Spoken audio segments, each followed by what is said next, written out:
Earlier this year, the award-winning Broadway musical Hamilton announced it was making Sydney its next stop. Hamilton has been something of an anomaly in the way the production is cast, with a particular focus on diversity. In Australia, the newly established Antipodes theatre company is among those following that lead. The company's Artistic Director Brandon Pape and cast member Willow Sizer join us now from Melbourne. Welcome to you both. Hi. Now, Brandon, it's 2 weeks from now you open the doors to your inaugural production in Melbourne in your first season. Brandon, can I ask you firstly, you have made the move from New York to Melbourne. Why? Well, my partner is Australian, and that's the big reason why. I guess we knew ever since we met that moving to Australia was inevitable. I had lived in New York. We had lived in New York together for about 6 years, and both kind of felt like it was time to move on. And if not Melbourne, where else? It seemed like the best spot. Have you found it to be an interesting transition? I mean, what is it culturally like and professionally like for you, the art scene in New York versus Melbourne and here in Australia broadly?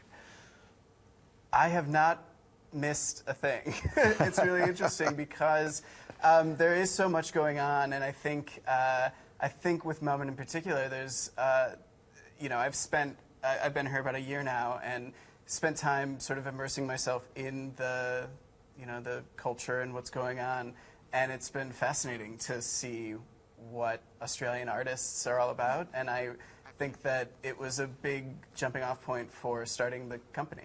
Now, Willow, you're a cast member in this production. It's called Ghost Quartet. It's a musical, isn't it? Tell us what it's about. What it's about, all right. Ghost Quartet. It's a song cycle crossed with a concept album, and it is 4 intertwining stories from folklore and some old literature, and there's a lot of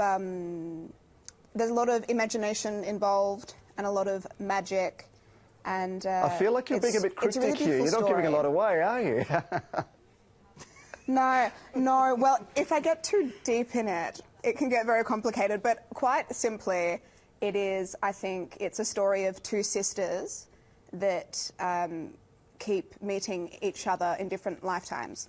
Oh, it sounds fascinating. Now, Brandon, if launching wasn't ambitious enough, the company, ATC, has established this goal of committing to diversity hiring practices. So women, people of colour, people with disabilities, gender non-conforming people. Why is that? What's your motivator there? So I think when we decided to start the company, it was important to me to make sure that we were part of the conversation, and the way that translated is making sure that we were telling stories that were from a different point of view, and it's part of the reason we named it Antipodes. I'm from the other side of the planet, and we wanted to hear stories. I wanted to hear stories from a different perspective, sort of that allowed me to step into someone else's shoes.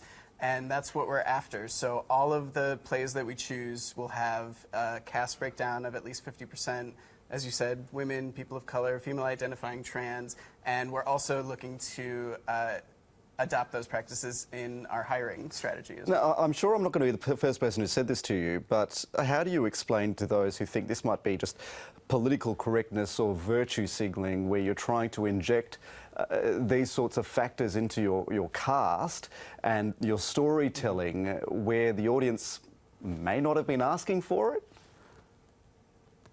Yeah, so we've had a lot of these types of conversations. I think what we're after, so we are interested in developing new work. We're interested in having a relationship with Australian writers and Australian stories.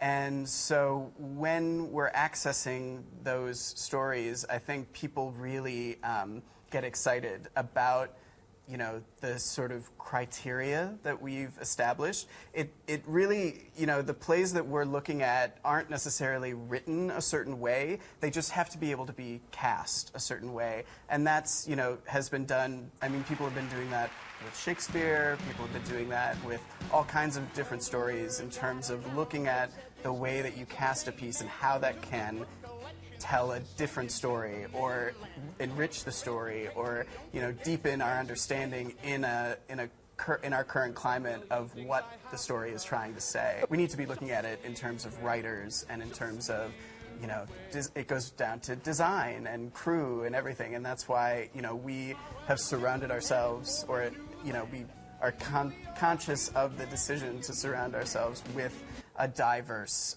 work environment.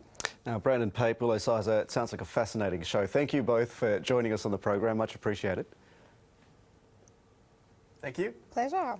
Now, Ghost Quartet opens in Melbourne on the 14th of August for a 2-week run. We let Brandon and Willow disappear for a moment because they produced this performance for us. Take a look.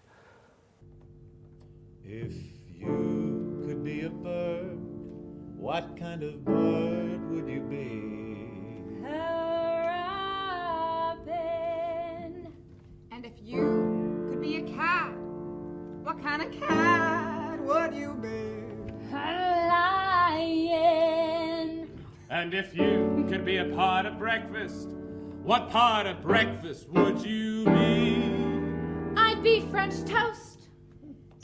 And if you could be a dead guy, what kind of dead guy